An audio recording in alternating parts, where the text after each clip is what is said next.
Selamat datang di Prekbun Weekly Devotional. Menjadi murid setiap hari.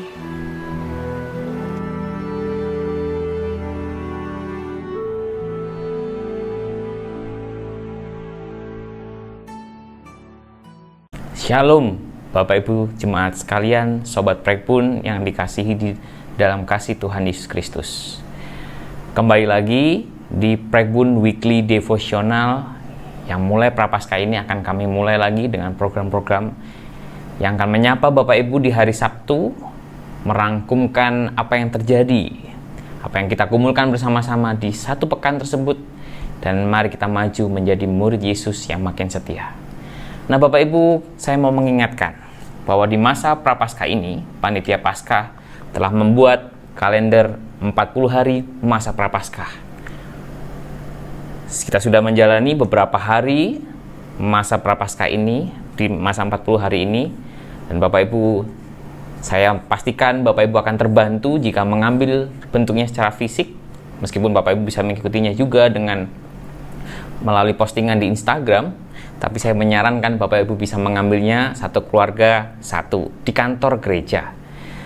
Nah Bapak Ibu, di masa 40 hari ini adalah waktu yang tepat untuk kita menenangkan hati kita, merenungkan kasih dan pengorbanan Tuhan Yesus Kristus, dan bagaimana kita mau menantang diri kita menjadi murid Yesus yang jauh lebih sungguh-sungguh. Nah hari ini saya akan mengajak kita untuk menutup di pekan Prapaskah yang pertama, dan mari kita mempersiapkan hati untuk menyambut esok ibadah Prapaskah yang kedua. Bagaimana kita bersikap saat kita kalah dari godaan? Kalau Bapak Ibu mau mengikuti postingan di Instagram atau di admin gereja di WA, Bapak Ibu bisa menemukan bahwa di pekan yang pertama Bapak Ibu diajak melalui kalender gereja ini untuk menang atas godaan. Tapi bagaimana kalau kita ternyata pekan-pekan ini justru kita kalah dari godaan? Saat Bapak Ibu ditantang untuk berpantang menikmati satu hal yang mungkin kita anggap paling menyenangkan, supaya kita bisa memakai waktu untuk belajar firman Tuhan, ternyata Bapak Ibu mengabaikan dan lebih memilih sesuatu yang lebih menyenangkan itu daripada belajar firman Tuhan. Mungkin kalah di dalam soal itu. Ketika Bapak Ibu ditantang untuk tidak berkata-kata kasar, berpikiran yang buruk pada orang lain, ternyata justru di pekan-pekan ini Bapak Ibu banyak pikiran yang jahat, bahkan iri hati, benci pada orang lain. Mungkin Bapak Ibu tidak bisa menahan amarah. Kita sulit, kita marah-marah, kita mengeluarkan kata-kata yang tidak pantas, bahkan perbuatan yang tidak seharusnya. Bahkan mungkin kita melewati hari di dalam kesibukan tanpa ingat Tuhan kita. Mengapa kita kalah akan godaan itu? Bapak Ibu, hari ini adalah hari yang baik untuk merenungkannya dan menyebutkan kenapa kita kalah. Mungkin kita kalah karena jasmani kita terlalu lemah. Mungkin kita kalah karena kita tidak memperhatikan apa yang seharusnya. Mungkin kita kalah karena rohani kita, ototnya tidak kuat. Iman kita tidak berpaut kepada Tuhan Yesus Kristus. Oleh karena itu hari ini adalah hari yang tepat untuk Bapak Ibu mencari satu orang teman, satu orang rekan baik dari keluarga, ataupun rekan di gereja, rekan sepelayanan, rekan family care group, rekan kelompok kecil, rekan dimanapun yang Bapak Ibu kenal, ajaklah untuk saling mendoakan supaya bisa menang atas godaan. Nah terus kenapa? Lalu bagaimana kalau Bapak Ibu mungkin merasa lebih banyak kalahnya atas godaan? Maka saya mau mengembalikan kita pada ayat firman Tuhan yang minggu lalu ikut menjadi bagian yang dibaca di dalam pemberitaan firman Tuhan di ibadah Prapaskah yang pertama. Saya membaca 3 ayat yang terambil dari Lukas pasal 4. Yang pertama, ayat yang keempat. Jawab Yesus kepadanya, ada tertulis, manusia hidup bukan dari roti saja. Yang kedua, ayat yang ke-8.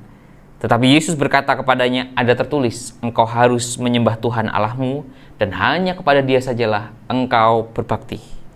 Lalu terakhir, ayat yang ke-12, Yesus menjawabnya, katanya, ada firman, janganlah engkau mencobai Tuhan Allahmu. Kata-kata Tuhan Yesus ini menjadi panduan bagi kita saat kita kalah atas godaan. Yaitu kita mengingat bahwa ada firman Tuhan. Kita kembali pada firman Tuhan. Ingatlah bahwa meskipun kau kalah atas godaan, tapi ada Roh Kudus yang akan menguatkanmu. Ingatlah bahwa mungkin di dalam seringkali kalah atas godaan, kalau kita mau bangkit, ada janji Allah yang akan menolong kita. Ingatlah bahwa kita adalah manusia yang sudah diselamatkan sehingga pengampunan itu sudah nyata bagi kita. Dan tugas kita adalah terus-menerus untuk ingin menang atas godaan. Meskipun seringkali mungkin kita gagal, kadang-kadang kita gagal, ingatlah, kembalilah pada firman Tuhan. Karena Tuhan Yesus pun selalu kembali pada firman Tuhan. Ingatlah janji pengampunan Allah. Ingatlah Injil Allah. Ingatlah bahwa Allah akan menguatkan dan menolong kita kalau kita benar-benar mencari Dia dan sungguh-sungguh merindukan menjadi orang-orang yang menang. Seperti Yesus yang telah bangkit, maka kita mau bangkit. Jangan kalah. Kalaupun kita kalah atas godaan, jangan kalah dengan perasaan ingin menyerah. Jangan menyerah, karena Tuhan tidak pernah menyerah. Menjelang pekan yang kedua, masa Prapaskah yang hari Minggu besok kita akan beribadah bersama-sama. Mari kita mengoreksi hati kita, melihat dan menyerahkan pikiran kita kepada Tuhan, menyerahkan kehidupan kita pada Tuhan. Tuhan, ampuni aku kalau ada waktu di mana aku kalah atas godaan. Aku lebih memilih hal yang jasmani, aku lebih memilih memperhatikan suara dunia ini. Aku lupa akan identitasku sebagai anak-anak Allah. Oh Tuhan, tolonglah kami semua. Kiranya berkat, rahmat dari Allah Bapa, dan penyertaan dari Tuhan Yesus, dan penghiburan dan penguatan dari Roh Kudus menyertai Bapak Ibu jemaat sekalian. Amin.